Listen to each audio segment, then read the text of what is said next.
What's up, Ragin Nation? How's it going? This is Alex. You watching the Ragin Ronin review. I got a top 10 list for you guys, and that would be my top 10 best films of 2013. You just saw my top 10 worst films of 2013. Now I'm going to give you my best films, and we're going to start off with number 10 with Riddick. And Riddick is directed by David Twohy, and I love this film. This film is exactly what I expected. It's been a long time since the second Riddick movie, and I felt that now that it's finally here, I totally enjoyed every minute of it. It was great, and I liked that it was a simple sci-fi action movie. We got Dredd in 2012, and I felt that that was another sci-fi action movie that was very simple, and I felt that you don't have to have a big budget, you know, to make a great sci-fi action movie. You just gotta make a good story with great characters and just set it up in a science fiction backdrop. That's all you gotta do. So that's number 10 for you guys. Number 9 would be Iron Man 3. And I love the way Shane Black handled Iron Man 3 post Avengers,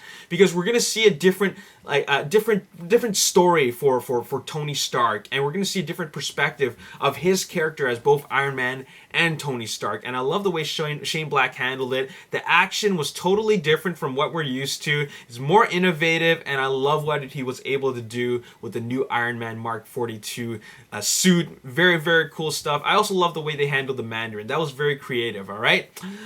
Moving on, we got number 8, and that would be The World's End, directed by Edgar Wright. And I think Edgar Wright is a very creative director. Hot Fuzz, Shaun of the Dead, the Scott Pilgrim versus the World, and now The World's End. And I just thought that these characters were so much fun to watch, and it was very entertaining, and it was a very very creative take on the whole, I guess, invasion taking over the world kind of thing, right? So very, very cool and very entertaining. Number 7 would be The Hobbit, Desolation of Smaug, and I really enjoyed this movie. This movie was a lot of fun. Way more action than the first one, The Hobbit. The Hobbit I still really enjoyed, but this time they really took it up a notch, like a couple of notches, and it really delivered. The best dragon ever put on screen. The barrel sequence was just absolutely a lot of fun, and I also love Lake Town, the cinematography and all that. Peter Jackson on the top of his game, all right?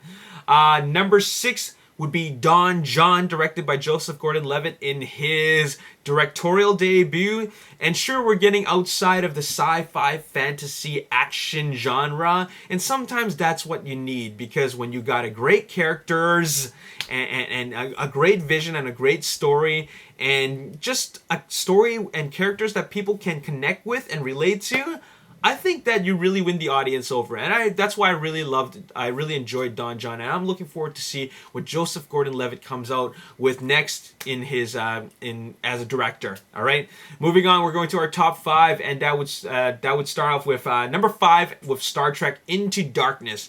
Holy cow. Now this is a great science fiction film, all right? From beginning to end, very exciting, very engaging. J.J. Abrams at the top of his game, and he really stepped it up from the first Star Trek. Way more action, and I love that Benedict Cumberbatch really, really kicked some serious butt as Khan, all right? And I don't just mean in a physical way, but as a villain, he was a very kick-ass, like, ferocious villain. I really liked the way he was handled, all right?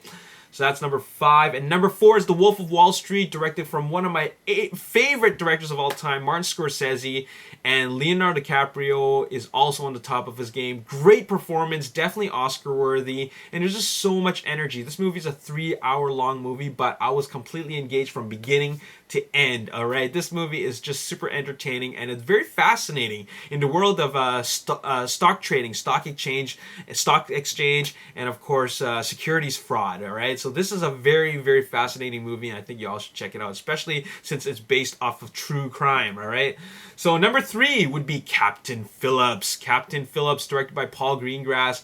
Tom Hanks definitely deserves a nomination for this one. And also, the main bad guy, the main pirate, the pirate leader, he's, you know, he should be nominated, even though he's never acted before, and there were some great performances there, and the movie was just really tense, like a lot of tension, and it completely engaging, and I just felt like, oh my god, I felt like I was there on the boat and fearing for my life. It was so cool, and I love the way Paul Greengrass was able to just bringing the audience right into the story, and he did a good job with that. All right, moving on to number 2, that would be The Hunger Games: Catching Fire, the next installment in the Hunger Games franchise. And I just love the Hunger Games franchise, and I love where the story is going. I'm just really excited about more of the continuing of this story. It's so interesting. Katniss Everdeen is such a memorable character, and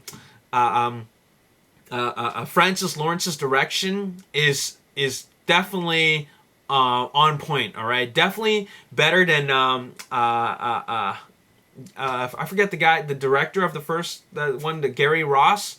I think I forget, but the director of the first one, I think that Francis Lawrence did a better job than him. Okay, and he kept the action like at a very intense level, very exciting, and it feels like the action is in different layers. All right, it's not just fighting, but all kinds of different types of things and events that happen throughout the movie that keeps us very, very excited. All right, there you have it. And number one, my top number 1 film of 2013, that would be Gravity. And Sandra Bullock, George Clooney put on an excellent performances from the direction of Alfonso Cuarón. And Gravity is unlike any movie experience I've ever experienced in my entire life. Okay? They brought us into space, and I just felt that if there's any movie that'll capture what the experience of being in space would be like, it would be this movie. Like, I really felt like I was there. I felt like it was with the long takes and just the cinematography and just the believability of everything happening. It's just blew my mind, and I've never seen anything like that. And it just, I think that it really raised the bar. It set a new standard for just filmmaking and storytelling and cinematography. And they really, Alfonso Cuarón really delivered, and Sandra Bullock really deserves an Oscar for this performance. She did excellent, and her performance was completely believable to the point where I felt like, holy cow, I can't even breathe. You know what I'm saying? So great film. And that's it. I got to give a couple of honorable mentions, okay? American Hustle was a great film. I can't say that it's flawed in any way. Maybe some few ways, but I can't really remember. But the fact is that American Hustle is a movie that is very, very good. Unfortunately, it's not my type of movie, all right? It's a movie where you say that was a really great film. Great performance, great story, great characters, well written. But then once I leave the theater, I've forgotten about it already. There's nothing much to talk about after that. So it's that type of film. I recognize it's a great film from director Chuck Russell, rather. But I just felt that once I'm done watching the movie, I don't have to talk about it anymore.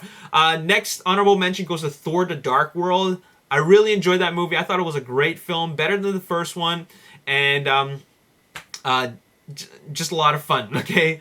Another movie that deserves an honorable mention is Zero Dark 30. Now, this movie I can't really put in my 2013 list. It's kind of like a gray area because it actually came out in the end of 2012 in a limited release to make it in time for the Oscars of 2013. So I don't know where to put that, but it is a very good film. Like, a very good film. So I just want to put that out there, that it is a movie that deserves an honorable mention, and it's one of the most intense films I've ever seen. All right, the director, James Cameron's wife, Catherine Bigelow, she did an amazing job as a director, and that movie was just absolutely superb. And finally, the last honorable mention is a Pain and Gain, directed by Michael Bay. Now, you guys are probably thinking, what the heck? Pain and Gain? How did that get there? Now, let me tell you something. I watched it for a second time, and I felt that was actually a good movie if you don't think of it, or don't think of it as a true story. Okay, it is a true story, and that's what makes me feel that this movie should not have been made, because it's very quite tragic, and Michael Bay turned it into a comedy, right? And I felt that was wrong, okay? But if it's not a true story, I actually think that this is one of Michael Bay's better films, because he really told a very character-driven story, rather, and the story was something that was very unique, all right? But, of course, this isn't Michael Bay's story. this is the story of something that really happened and a true American crime story.